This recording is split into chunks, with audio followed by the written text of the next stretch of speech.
Draymond Green still out with a foot injury. Perk, you're up first. Are the Warriors a serious threat in the West?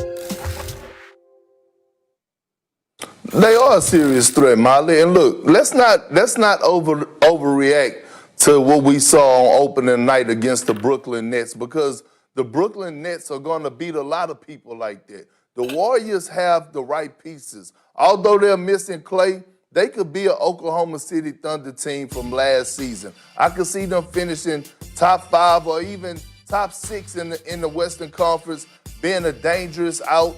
They still have Steph, who I believe is going to have an MVP-type season. They have Kelly Oubre, who showed us flashes in that Brooklyn game. Andrew Wiggins will come along. The guy is a 20-point career scorer. And when they get back Draymond Green, I tell people this all the time.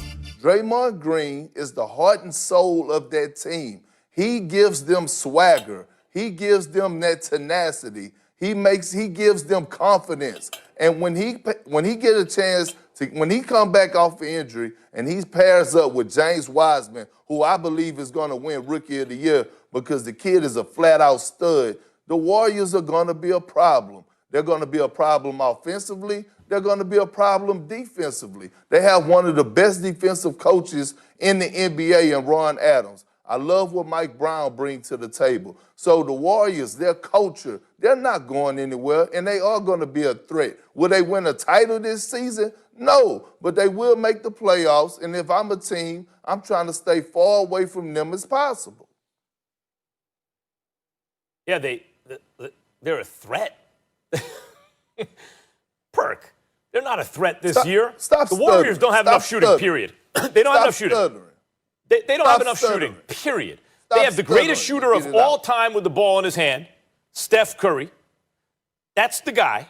They don't have a single other player on the team who shoots average for his position.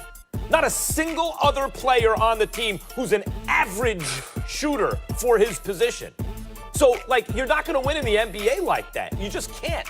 You talk about a top 5 or 6 in the Western Conference, they're not going to be better than Dallas. I don't think they're going to be better than Phoenix. Obviously not the Lakers. I don't think they're going to be better than the Clippers. I don't think they're going to be better than the Nuggets. I don't think they're going to be better than the Trailblazers. Who exactly are they a threat to?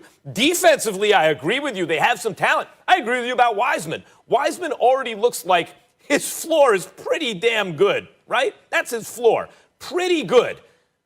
So he should be a nice player. They don't shoot it well enough. When you have Steph and Klay, if Draymond's shooting 29%, 30% from 3, that's all right. You can beat you a lot of ways. They can beat you a lot of ways. When you take Klay out of that mix and KD out of the mix, and you start to look around, you don't even have a Harrison Barnes type unless you think that's Oubre, right? You start to look around that team. Where does the outside shooting come from? It can't all come from Steph Curry. You need some spacing. That someone does provide you spacing other than Steph. They don't have it. Max, you don't just need shooting to win basketball games. Guys could get buckets in other ways. But you do need it. Andrew Wiggins is a slasher. Andrew Wiggins has a mid-range game. Andrew Wiggins could post up. I don't understand what you're saying. I'm not saying that they're going to win a championship, but you don't just have to have shooting to win basketball games. It's other ways to put the ball in the basket, Max. And you have a slash in Andrew Wiggins. You have Kelly Oubre who could get buckets. And excuse me? I'm saying there are other ways to score, but you need a requisite level of shooting in the modern NBA, Perk. Even the slashing and the post-ups and everything, you need spacing. You need some guys to threaten from the outside to do that for you. Not to mention you want to count by 3 if you can, and Steph is the best who ever did it in terms of that, and no one else is even an average shooter that way. By the way, when you have Steph and Klay and, on the same team, and they're bombing, now all of a sudden, especially from that distance, dudes like Draymond Green, their three-point percentage goes up, right? Everyone becomes a better shooter because it takes longer for guys to get to them defensively. They have more room to shoot. But when you take Klay away, and KD's not on the team anymore, and it's all about Steph, suddenly not everyone's going to have the same room to shoot. And it's not going to be so easy for Wiggins and everyone to get to the basket. It's not all about shooting, but you need a certain level of it. Okay, Max, so are you telling me the Warriors are not going to make the playoffs this season? they maybe could threaten to maybe make the playoffs. They ain't going to win a playoff series, and I don't know if they make the playoffs. I just named 6 teams that are definitely better than them. So they're going to be competing with 3 or 4 other teams to see if they. And by the way, so what if they make the playoffs in this league? We're 15 teams in each conference, right? And now you're talking about really with the playing game, 10 players, 10 teams make the playoffs, because if you're playing in a playing game, that's the postseason. That's 2/3 of the conference are in the playoffs. So what if you make the playoffs? Max, stop moving the goalposts to fit your narrative. I asked you a simple question. Are the Warriors going to make the playoffs this year? I guess probably, because you have a 67% chance of making the playoffs. Any team does. Okay. All right, let me get to another game that looks like it could definitely be a playoff matchup, and that would be the Nets and the Celtics. They are also playing tomorrow. They'll battle it out for what could potentially be Eastern Conference Finals, guys. Jaylen Brown and Jason Tatum each scored 30 last night for the C's, one night after KD and Kyrie combined for 48. It's your former team here. Who's the most important person in the Celtics-Nets game, Perk? It's just All right, Zion Williamson, 15 points, 10 rebounds, and the Pelicans win over the Raptors. Big Perk back here with us. Guys, the first game, as you just heard, tomorrow is on ESPN slate, is the Pelicans and the Heat. So, Max, I'll start with you here. Can Zion ever be the best player in the world? The answer is yes. I mean, we're asking what is his ceiling, right? What's his potential? Yeah, he like a lot of players you can look at and say, that player will never be the best player in the world. You can eliminate that even after a season, even when they're 19 years old. You can't do that with Zion Williamson. The man averaged, 22 and 8, something like that, as a 19-year-old in the NBA. He has a little wiggle to his game, too, for a dude that size, and a little touch in terms of his shooting for a guy that size and his age. The only question with Zion is health. The floor for Zion, is high-level all-star. So if that's the floor, you tell me the ceiling isn't MVP, isn't best player on earth? Look, here's the problem when people look at Zion. There's never been anyone like him. So he doesn't look like what's come before.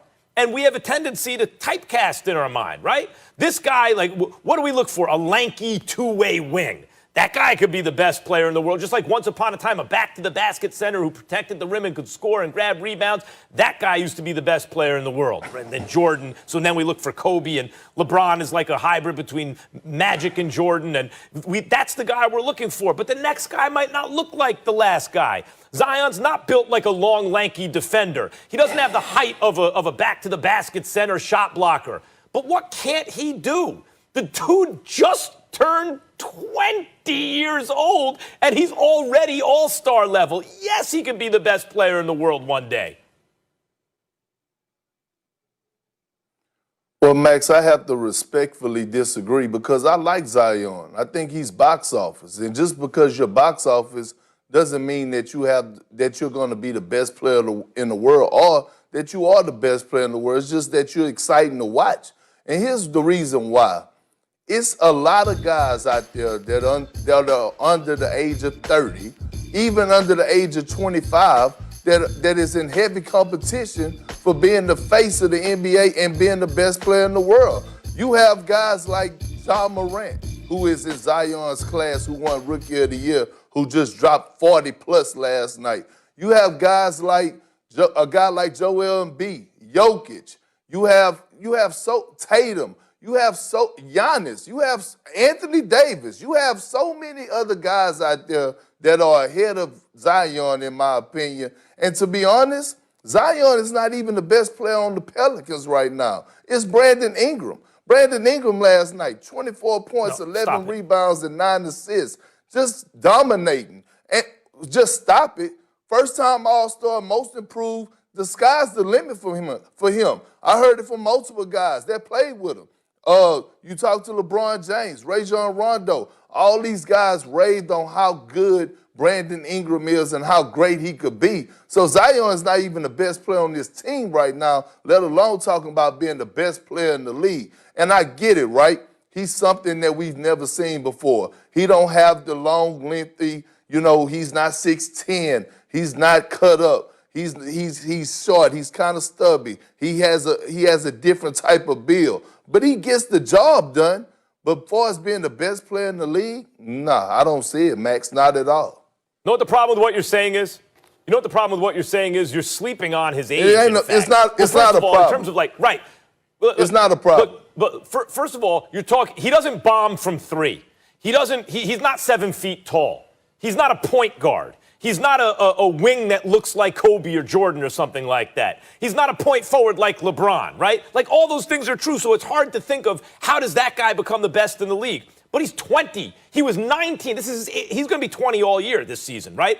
He was age 19 last year, averaging almost 23 points with over 8 boards. Age 19, you know how many few players in the history of basketball have ever been good at that age? But a lot of them, Perk, were that good at that age because they were already a lot of what they were going to be. Zion's athletic ability is so freakish that there's so many ways for him to improve, like his free throw shooting, his three-point shooting, his passing, there's so many things he could do to make himself better, and he's got athletic ability that no one can practice to get to be like that guy.